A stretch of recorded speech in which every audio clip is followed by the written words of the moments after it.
capítulo 1. Lucas é o versículo todo. Lucas capítulo 1, versículo 37. Depois nós vamos para Gênesis.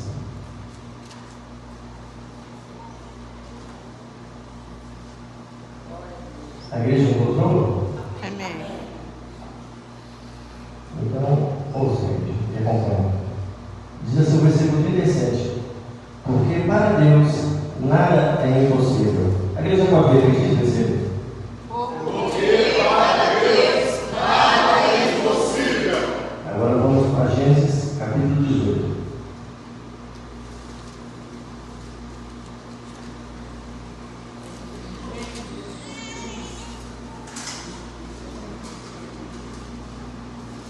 Gênesis capítulo 18, versículo 14, parte A, até o ponto de interrogação. Gênesis capítulo 18, versículo 14, aparecendo a interrogação. Eu vou ler e a igreja novamente repete. Haveria coisa alguma difícil ao Senhor? Haveria coisa alguma difícil ao Senhor? Aleluia, poderia sentar. Amém. Fico feliz essa noite e agradeço primeiramente a Deus por essa oportunidade. E depois ao nosso pastor João Queiroz, a qual de bom coração e de pronto, ele cedeu esse culto para que pudéssemos pagar o voto ao qual eu e a minha esposa Ruth fizemos assim. E eu li dois textos aqui que falam, o primeiro fala, existe alguma coisa impossível para o Senhor? E o segundo, haveria coisa alguma difícil para o Senhor? E eu quero que você nessa noite faça essa pergunta para o seu eu. Qual o problema da sua vida que você tem considerado como difícil? Qual o problema da sua vida que você tem considerado como impossível de acontecer? Porque o Deus que nós estamos aqui louvando desde o início do culto, o qual nós estamos adorando, é o Deus das causas impossíveis. É o Deus que no Velho Testamento, desde o princípio, libertou o povo do Egito, libertou o povo forte. É um Deus que no deserto proveu maná. É um Deus que através de um só homem matou 1000 através de uma queixada de jumento. Eu estou falando de um Deus que sempre usou um pequeno rebanho de Israel para vencer inúmeros exércitos. Eu estou falando de Deus que no Novo Testamento, ele simplesmente, ele curou pessoas, ele ressuscitou, ele fez inúmeros milagres. E esse Deus, ele está aqui hoje presente. Então eu peço que você pense no seu problema. Eu quero que você pense naquele que vem te afligindo, aquele problema que desde 2025, anos anteriores, insistiu em pisar no 1º de janeiro junto com você.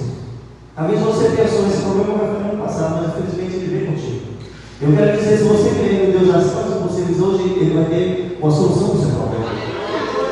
E hoje aqui eu quero pregar testemunhando e testemunhando. Já disse esses atributos de Deus. E eu quero falar aqui sobre o nascimento. Porque como é culto de gratidão, através do nascimento do meu filho, eu quero falar de nascimentos miraculosos que a Bíblia descreve. A Bíblia vai descrever o primeiro nascimento miraculoso na pessoa de Abraão. Abraão com 75 anos de idade, pastor João. Deus aparece com ele na terra de Ur, a terra considerada uma das metrópoles da época. E mesmo ali, Abraão, naquela cidade, naquela cultura idólatra, ele reconhece a voz de Deus. E ele crê que todos aqueles deuses a qual os seus pais, antepassados, serviam, eram deuses falsos. Porque é assim, quando você ouve a voz de Deus, você sabe que é de Deus, você não tem dúvida. E ali Abraão sai da sua parentela, e Deus promete que, se ele botasse as estrelas do céu, ainda assim seria pouco para a descendência que sairia dele. E ele percebe que tinha 75 anos de idade. E vamos também falar de Isaac. Isaac, que teve um nascimento miraculoso. Vamos falar também de Jacó. Vamos falar da mulher de Manoá. Vamos falar de Ana. Vamos falar da mulher sunamita. Vamos falar também de Isabel e depois de Maria. E aqui voltando a falar de Abraão. Abraão recebe a promessa de Deus e sai da sua parentela.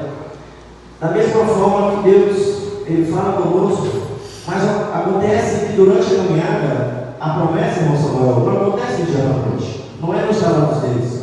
E Abraão, com 86 anos de idade, ele se deita servo, porque já tinham passado mais de 11 anos da promessa.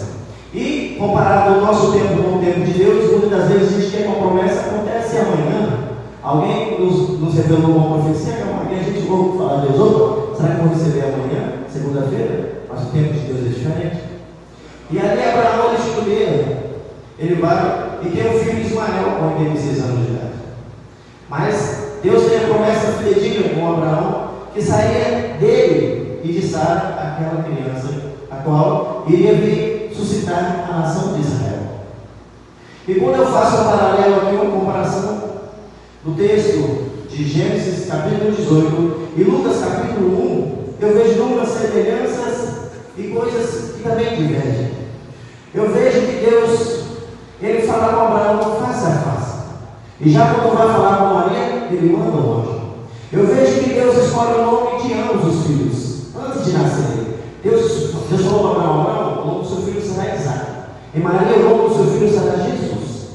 Eu vejo também que de Abraão vai nascer uma nação. Essa nação se chama Israel, e de Maria vai nascer o Salvador de Israel. Eu vejo também que a esposa de Abraão, Sara, era idosa e estéril.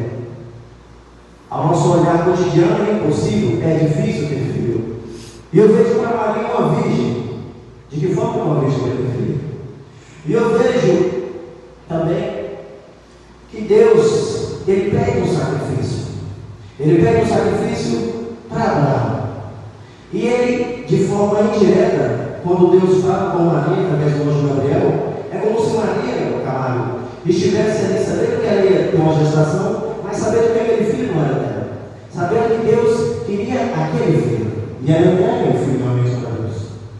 Nós vemos Isaac, todo mundo crê que Isaac era apenas uma criança quando foi levado ao monte para ser sacrificado, imolado, mas os historiadores creem que Isaac tinha aproximadamente 33 anos, e na idade de 36 anos Jesus Cristo foi ali crucificado. Isaac subiu o monte com o madeiro, Jesus Cristo subiu para ser crucificado com a cruz. Isaac, Deus provê o cordeiro com Samuel, e já Jesus Cristo, ele é o próprio cordeiro. Aleluia. Fazemos essa comparação e vemos que para Deus, nesses dois casos aqui, nada realmente foi impossível. Eles creram em Deus. E talvez o que está faltando para você receber sua bênção é você continuar aqui. Não é você no meio da caminhada achar que já faz tempo que você recebeu uma promessa e que Deus não vai cumprir, mas creia em Deus. E eu continuo aqui falando dos nascimentos miraculosos. Já falei aqui de Abraão e veio Isaac, Sara estéril e idosa. Isaac se casa com Rebeca e parece que a história se repete, irmão Samuel, porque Rebeca também é estéril, só que a descendência de Abraão tem que se cumprir. Mas Isaac não ficou calado, prostrado. Não, ele ora a Deus e a Rebeca ela dá filhos. E vemos que esses filhos nascem um chamado Jacó, e Jacó se casa com Raquel, irmã Solange. E novamente a história se repete. Raquel é estéril. E Jacó, novamente ele ora a Deus, ele clama a Deus e nasce outro filho. E seguimos adiantando a história de outras mulheres. E vamos para o livro de Juízes falar da mulher de Manoá, a qual foi a mãe de Sansão. Ela estava ali no campo, mexendo com a agricultura, e recebe a visita de um anjo, falando que dela nasceria um, que seria um dos libertadores de Israel naquela época, como juiz. E foi assim a vida de Sansão. E prosseguimos, vamos falar agora de Ana, que enquanto Penina tinha um dos filhos, Ana era estéril, mas enquanto, irmão Samuel, Ana, durante mais de 10, 20 anos ali, por culto, com o objetivo de pedir, ela falava: Deus, me dá um filho, Deus, me dá um filho, pastor. Mas a partir do momento que ela abdica de si, e ela fala: Deus, se o Senhor me der um filho, eu entrego ele para o Senhor. Ela para de pensar em si e pensa na promessa, ela pensa em Deus, pensa primeiramente na obra de Deus. E ali Deus atende: ô mano, agora sim, esse culto aqui agora vai aceitar. E vemos a mulher sunamita, a mulher que o profeta Eliseu, quando passava por ali, ela bem uma colhia, até que o profeta, ele fala assim para ela: mulher, como colher